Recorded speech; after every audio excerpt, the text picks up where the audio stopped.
Thank you everyone. Full house અત્યારે સવારથી અત્યાર સુધીને હવે જ અઘરું પડવાનું છે. પ્લુરા તો સ્ટીક કરી નાખીશ, પણ અહીંયા બધાને ટકાવી રાખવા સ્ટીક કરવા બહુ થોડા અઘરા રહેવાના છે. અને હવેના નેક્સ્ટ બધા જેટલા બી લેક્ચર્સ લેશે એ લોકો માટે બહુ ડિફિકલ્ટ જોબ છે, કેમ કે લંચ જેમ નજીક આવતું જાય એમ પાછળની બાજુ બહુ જોવે છે બધા આગળની જોવા કરતાં. So will start with my talk and will wrap up as early as possible, કેમ કે થોડું ડિલે ચાલે છે. So we'll stick to the clinical side insight only and touch upon the brief on each and every aspect.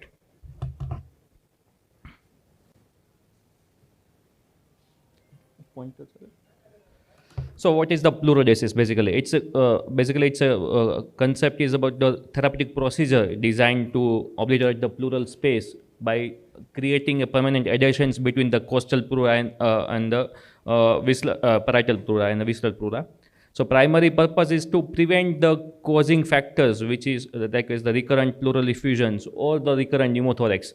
And for that we have the multiple methods and everything. So it's a chemical agents, we can use it, mechanical techniques, and Bridges has told about the IPCs, newer type of catheters, which can also the causing the pleurodesis also. So basic thing foremost is the when to perform and why to perform. So basic key indications are the malignant pleural effusions. So that are the symptomatic and the recurrent pleural effusions. Second most common indication is the pneumothorax. So primary spontaneous recurrent pneumothorax. Even though many times we do on the first episode also, there is the high risk patients, likewise in the pilots and the divers. Or the bilateral pneumothoraxes for the lamb and the cystic ILDs. So in this kind of or the persistent leak is there. So in this selected category, we can perform the pleurodesis on the first attempt of first incidence of pneumothorax also. Otherwise, we generally primary spontaneous pneumothorax second episode is the main indication for doing the pleurodesis. In the secondary spontaneous pneumothorax, COPD and everything in this also category we perform. And the few non-malignant recurrent pleural effusion for all of the physicians here and the different modalities. So many times in the chronic heart failure patients, we do in selected cases for the hepatic hydrothorax or in the chylothorax. Though in this selected category, the success ratio is little bit on the lower side, but still it works wonder. Even though optimizing the treatment of heart and liver and everything, still if recurrent effusions are there, we can try and attempt to do the pleurodesis.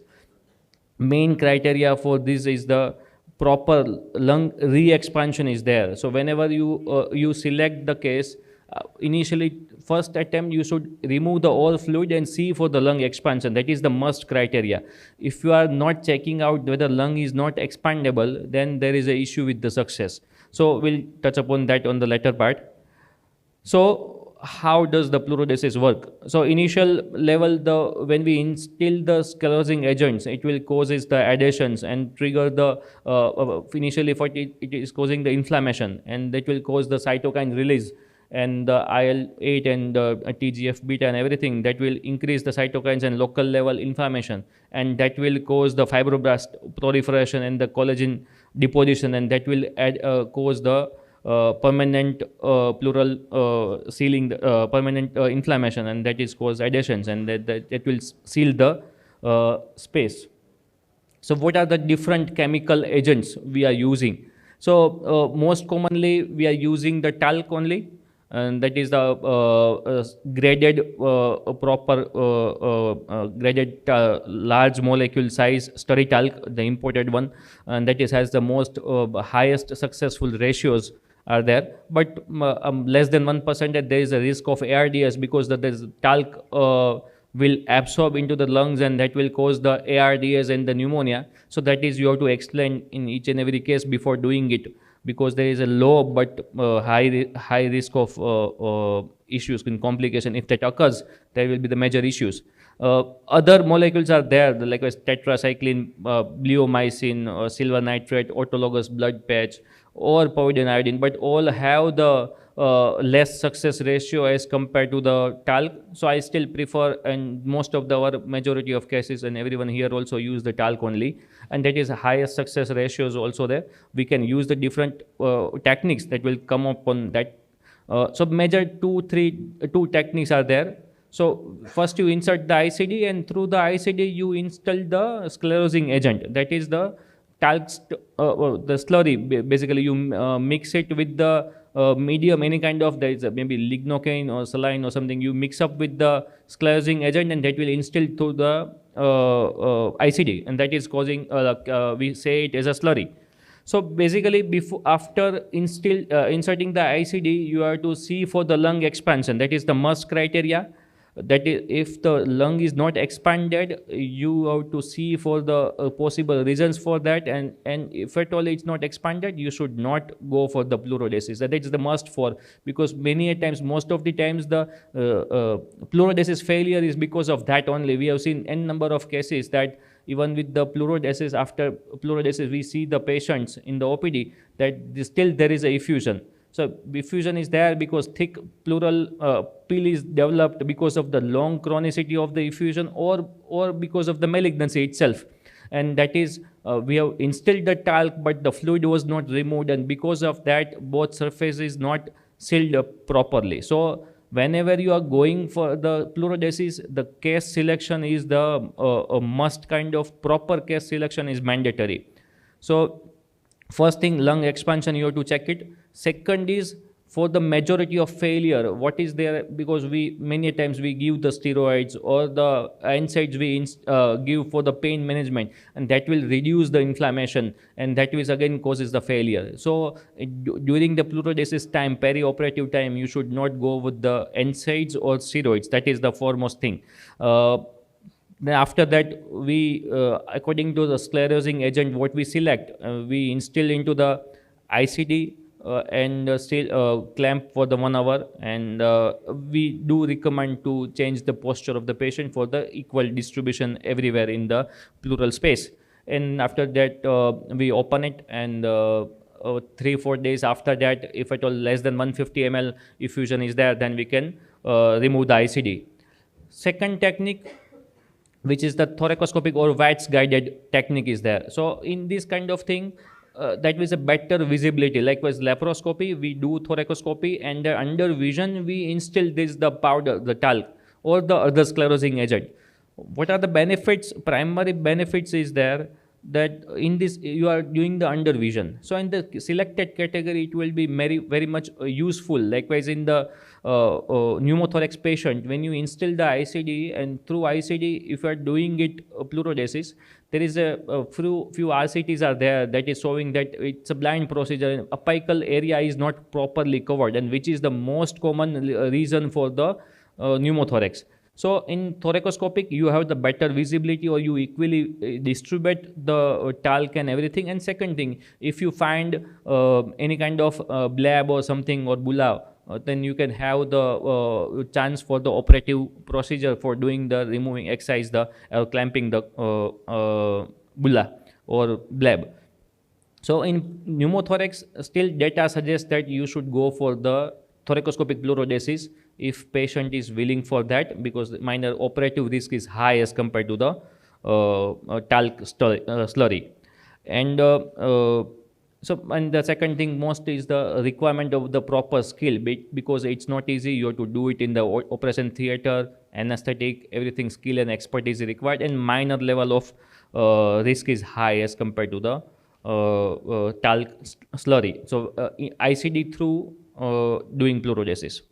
But definitely its success ratio is very much high. There is a head-to-head comparison.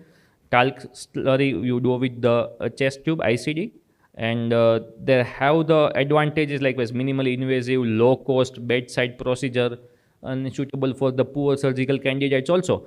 But with thoracoscopic talc portraits that have the upper end with the you can visualize the pleura, evenly distributed, and high success ratio, uh, and compared to the, you can remove the adhesions also many times. Long if there is a lung entrapment, like a thick pleural peel is there, and then lung is properly not expanded, you can have the undervision, you can identify it, and you can omit the pleurodesis, or you can do a different, do a maybe partial decortication also for the infected or chronic effusion COPD patients. In this category, you can do procedure to expand the lung, and then you should initiate the pleurodesis. That will have the higher success ratio. And compared to the disadvantage, it's general anesthesia, pain, infection, that may be the higher, slightly higher risk as compared to the non-invasive technique. So in general, chemical pleurodesis alone with the ICDs, 70 to 90% success ratio, and as compared to the mechanical thoracoscopic with the pleurodesis has a high success ratio, 90 to 95. And now the most important thing, what are the factors which is causing the pleurodesis failure or poor outcomes, you can identify early.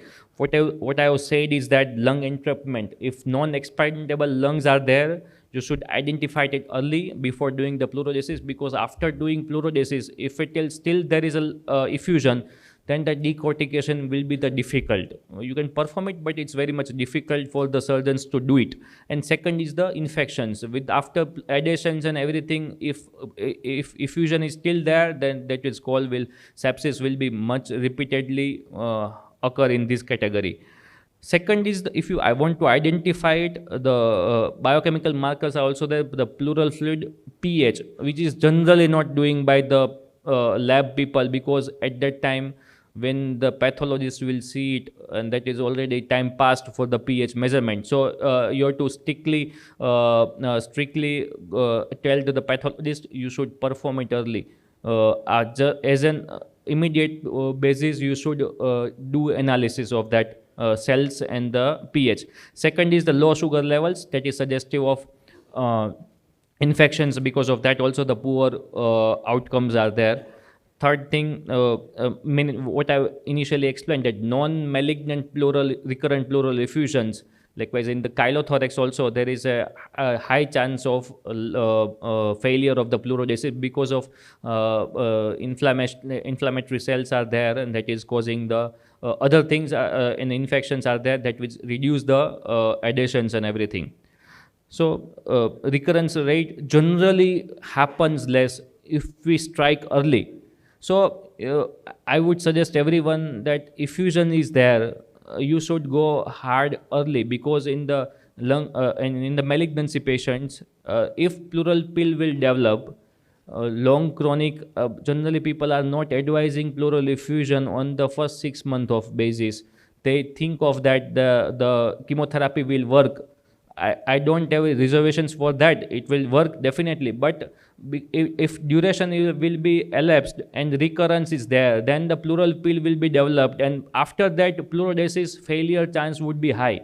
So I would say when after the pleural pill development, there is no role of pleurodesis, because in malignancy progressive disease, decortication is not that much advisable or rewarding. So whenever there is a effusion, it's always almost a stage 4.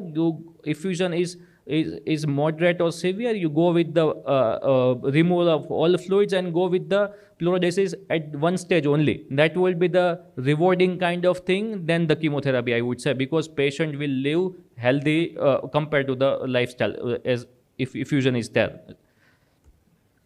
Third, the new tool in the pleurodesis aspect is there. If both the things is not happening, then the catheters, new age indwelling pleural catheter Pleurex is there. It's costlier thing. The install first time deployment, it costs around 50,000-60,000 something like.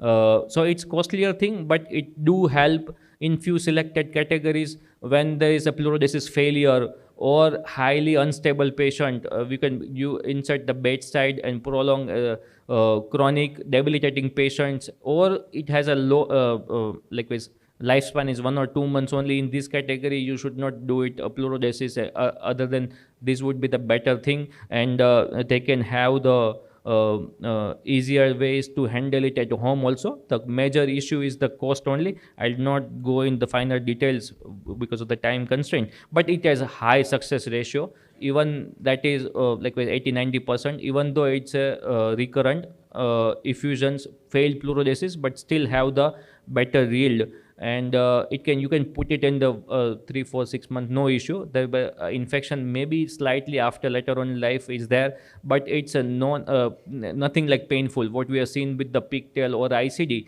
there is a pain and the movement issues. The IPC Plurex has no any kind of issues with that. So now the complications, major complication is the chest pain, because there's a inflammation we are generating, so that will cause always the pain, fever, slightly dyspnea after because of the pleuritic pain and everything. And the major thing is the ARDS, and because you have to explain if the talc absorbed, it's less than 1%, but because that cause can talc can cause ARDS if absorbed into the lungs, and that will cause the pneumonia and everything, and the hypoxia. And the infections can, because of the surgical and the fluid you are instilling, so you have to be vigilant, and the aseptic precautions should be there, required, mandatory. So what are the essential care guidelines? What I advise initially, also avoid the NSAID and the steroids for the better results. Or you have to use opioids for the analgesia, tramadol and other things for the pain relief. Serial chest X-ray, you should observe it, and because when you're doing thoracoscopy, there is maybe the lung expansion would not be there because of the artificial pneumothorax you are creating during the procedure, or maybe the lung entrapment, you have to find it out early. Negative suction, you have to put it out. And aggressive spirometry, you should do it for the optimized lung expansion. So my final take home message kind of thing, because it is a fabulous thing, because it enhances the quality of life to the patient. So each and every malignant patient should require this kind of thing, but early intervention and the careful selection of sclerosing agent, modality, finance. So it's a multiple things you have to look for, but it's a highly yielding thing in the malignant pleural effusion patient. I would say better than the chemotherapy, you should go it first the pleurodesis whenever there is a effusion. Thank you.